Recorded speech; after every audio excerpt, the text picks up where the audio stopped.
बिस्मिल्लाहिर्रहमानिर्रहीम। Respected viewers, welcome to the veteran shooters channel. एक quick review आपके सामने मैं पेश करूंगा regarding the M1 Garand।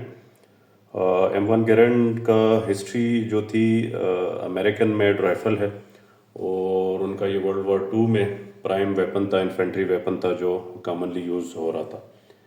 Self loading rifle है, सेमी ऑटोमेटिक वर्जन, और उसमें गैस ऑपरेटिंग इसका जो मैकेनिज़्म है ऑपरेट होता है, और इसमें 8 राउंड स्ट्रिपर क्लिप्स आते हैं और उसमें ये टॉप से राइफ़ल लोड होती है। तो इसका मैकेनिज़्म तो सिंपल ये है। बाकी इसको राइफ़ल को एक दफ़ा आपको ये मैं ओवरव्यू कराता हूँ, दिखाता हूँ, देन फिर इसको क्विकली मैं बताता हूँ इसकी करेक्टरिस्टिक्स भी और बाकी सारी चीज़ें भी।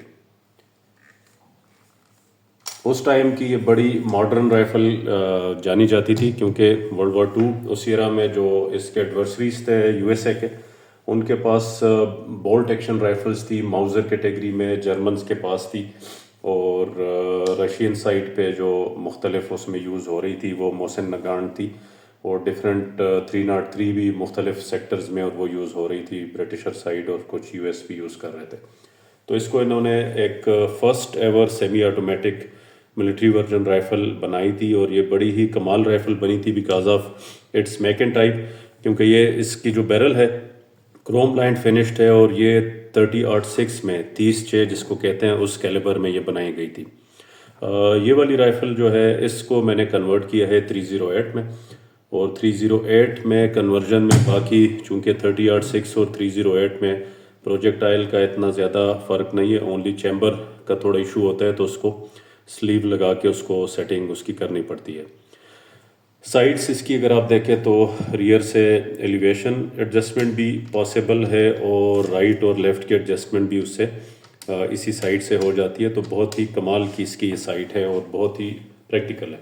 फ्रंट साइड में आप देखें कि फ्रंट साइड टिप है, और ये मूव इसकी जो मूवमेंट है that is a bit possible but not much, और इसको आप फिक्स ऑलमोस्ट फिक्स है, थोड़ा बहुत इसमें एडजस्टमेंट हो जाती है, बट चूँकि रियर से एडजस्टमेंट है तो इसमें फ्रंट से एडजस्टमेंट करने की इतनी ज़रूरत भी नहीं होती।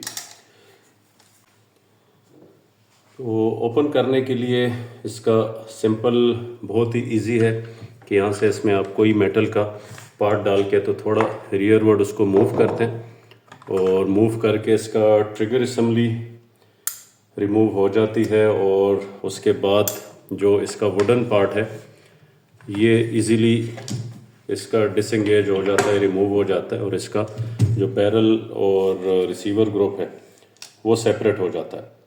अब इसके बैरल और रिसीवर ग्रुप को जब हम देखते हैं तो इसके जस्ट इसके आप बैरल को देखें, बैरल की जो बनावट है, इसके जो डायमीटर है, इसकी थिकनेस है, तो बहुत हैवी बैरल है, और इससे ये ज़ाहिर होता है कि ये साला साल और जितने भी थाउजेंड्स ऑफ राउंड्स इससे यूज़ होंगे तो इसके मेटल को, इसके बैरल को कुछ भी नहीं होता। फर्दर मोर आगे भी इसकी जो है राइफ़ल है फर्दर एंड तक इसकी भी अच्छी खासी एक क्वालिटी है, और क्रोम लाइन फिनिश अभी भी इसकी इंटैक्ट है। ये जो आपको नज़र आ रहा है ये गैस ऑपरेटिंग मैकेनिज़्म है, गैस ट्यूब, और स्प्रिंग इसमें पूरा एक मैकेनिज़्म लगा हुआ है जो इसको अगेन सेमी ऑटोमेटिक मोड में लोडिंग और रीलोडिंग में ये काम करता है, और इसका मैकेनिज़्म चलता है। बोल्ट इसका लॉन्ग लीवर बना हुआ है जो यहाँ से एक्सटेंड होके जाता है, और फिर इसको आप बोल्ट काक करते हैं, और इसकी मूवमेंट ड्यूरिंग फायरिंग भी ये पीछे मूव करता है और फिर आगे ये लोड करता है। तो just see the quality and finish off the parts. Old American rifle और इतनी पुरानी राइफ़ल, और अभी तक इसमें काफ़ी जान बाकी है, और ये फंक्शनलिटी इसकी चलेगी। इसका बट स्टॉक, वुडन स्टॉक आप देख ले, इसकी फिनिशिंग भी और जिस तरीके से ये बनाया गया है तो वो कमाल है। बाकी इसमें रियर कंपार्टमेंट आपको ये नज़र आ रहा है, ये जो एक विंडो सी है, इसमें क्लीनिंग किट और चीज़ें वो रखी जा सकती हैं।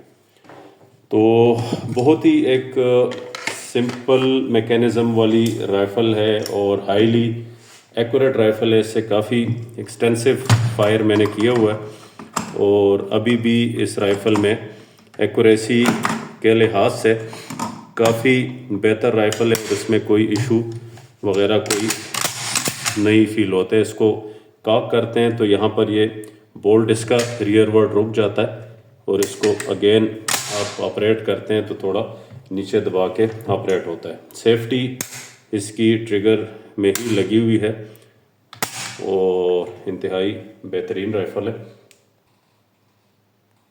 जो लोडिंग क्लिप्स मैं आपको बता रहा था वो ये वाले क्लिप्स हैं।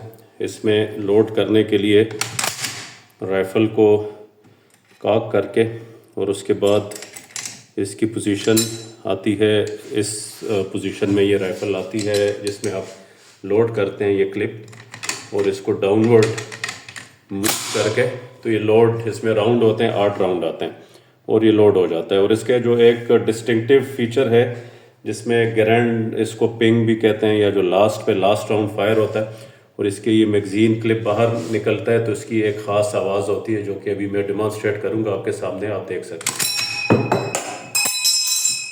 तो ये इसका डिस्टिंक्टिव एक साउंड थी जो अभी भी इससे लोग ज़ाहिर करते हैं।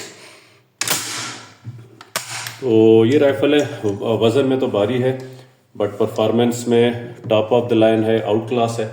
और अभी भी अगर किसी ने एंटीक इसको रखा हुआ है और इसको 308 में कन्वर्ट किया है तो 308 के राउंड्स बेतहाशा अवेलेबल है। उसमें कोई भी आप डाल दें, G3 के, PF के या कोई नेटो के मिलते हैं या एनी कैलिबर राउंड या कहीं के बने हुए, तो 308 में ये बेहतरीन परफॉर्मेंस देगी। Thank you very much.